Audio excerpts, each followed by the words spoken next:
In the Nicholas Sparks classic The Notebook, Noah and Allie, both teenagers in Seabrook Island, South Carolina, fall in love with each other over the summer. But at the end of the summer, their relationship is broken apart when Allie's family moves to Charleston. A few years later, Allie becomes engaged to a wealthy man named Lon. Noah, who's still in love with Allie, ends up crossing paths with her. They hook up at his house for some, unsanctioned activities. The following morning, Allie decides she needs to go back to Lon, but Noah isn't so quick to let her go. Here's a brief snippet of their interaction. Would you just stay with me? Stay with you? What for? Look at us, we're already fighting. Well, that's what we do. We fight. You tell me when I'm being an arrogant son of a bitch, and I tell you when you're being a pain in the ass. Which you are, 99% of the time. I'm not afraid to hurt your feelings. They have like a 2-second rebound rate, and you're back doing the next pain in the ass thing. So what? So it's not gonna be easy. It's gonna be really hard. And we're gonna have to work at this every day, but I wanna do that because I want you. If you've read or watched The Notebook, then you know that shortly thereafter, Allie breaks off her engagement to Lon and ends up marrying Noah. Why is it important for us to communicate openly? Although Noah and Allie may not have had everything going for them, one thing they did have going for them was that they were able to communicate openly with each other. They didn't hesitate to tell each other how they felt, even if it meant that the other person's feelings were hurt from time to time. This was certainly the case and the cause of some of their fights, but in the midst of the fights, there was no question about how each of them felt about the other one.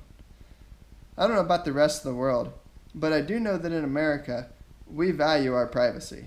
Most Americans shudder at the idea of personally unveiling their deepest thoughts and emotions, let alone the idea of revealing them to another person.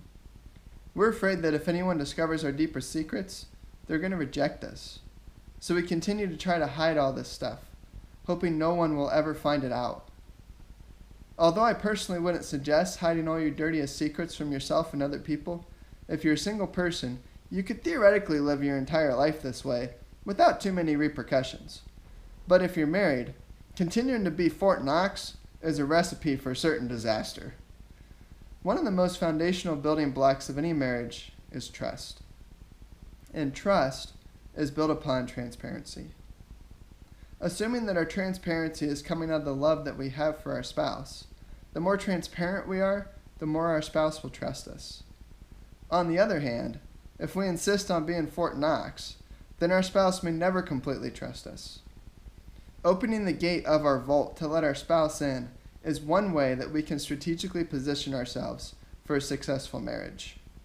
Now, this may raise the question to you, could your transparency possibly lead your spouse to reject you?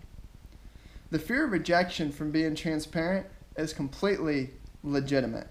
To be transparent is to be vulnerable, and vulnerability is risky. If knowledge of my deepest secrets gets in the hands of the wrong people, it can result in all sorts of devastating consequences. When we are transparent with our spouse, there's always the possibility that our spouse could reject us, especially when our transparency reveals that we've racked up thousands of dollars in credit card debt, have been looking at pornography, or have been engaged in an extramarital affair. It's possible that admitting something like this could result in your spouse's rejection.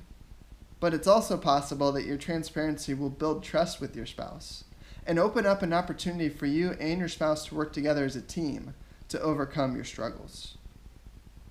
What are some ideas for how to openly communicate with your spouse? Maybe you'd like to take some steps towards communicating more openly with your spouse, but you're not exactly sure where to start. I have 2 suggestions. The first is to read some of the kind of generalized tips that I'm getting ready to provide, and then try to figure out how they apply to your marriage. And the second is to drop me a note, and I'd be more than happy to work with you to come up with some ideas for your specific situation. Here's some of my generalized suggestions.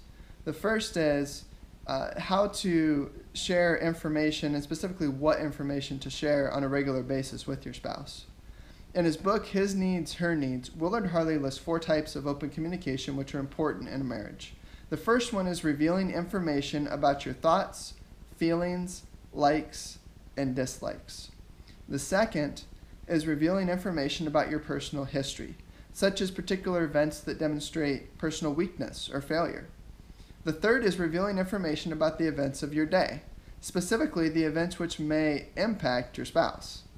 The fourth and final one is revealing information about your thoughts and plans for the future. By collectively sharing this information with one another, you and your spouse have an opportunity to get to know each other more and figure out how to be more united together as a team. My second idea for how to be more open has to do with how to share more information with your spouse if that's not something that you guys have historically been doing. So beginning to share information that hasn't been shared before can be very difficult because it involves change. And whether we like it or not, most people resist change. One of the temptations you may face is the desire to dump everything you've been holding back for years on your spouse all at once. Now, unless your spouse is Jesus, I would encourage you to resist this temptation to dump it all on at once because I don't know about you, but when that happens to me, it's very overwhelming. Instead, I would encourage you to slowly ease your spouse into it. This will most likely help your spouse to better cope with the changes, and it may even cause him or her to be more vulnerable as well, rather than being completely overwhelmed with everything that you've said. And the third and final idea here has to do with sharing like a big shortcoming that you have and how to share that with your spouse. Now, this one is really hard since every single one of us responds differently in stressful situations. And obviously sharing something big like that is going to be a stressful situation. Now, it's possible that your spouse may get really upset with you for your honesty. Nonetheless, I'd encourage you to communicate your shortcomings with your spouse, especially the big ones.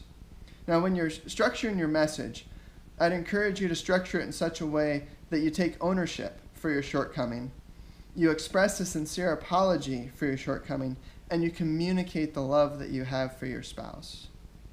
Depending on your knowledge of your spouse, it may also be helpful to communicate that your shortcomings aren't your spouse's fault. Hopefully you've been able to take away something from this article which you can apply in your marriage. Do you have any other thoughts on how spouses can be more transparent with one another? If so, I'd encourage you to drop a note here on the video. And next week, be sure to check back for a discussion on our third strategy for a successful marriage: hang out a lot.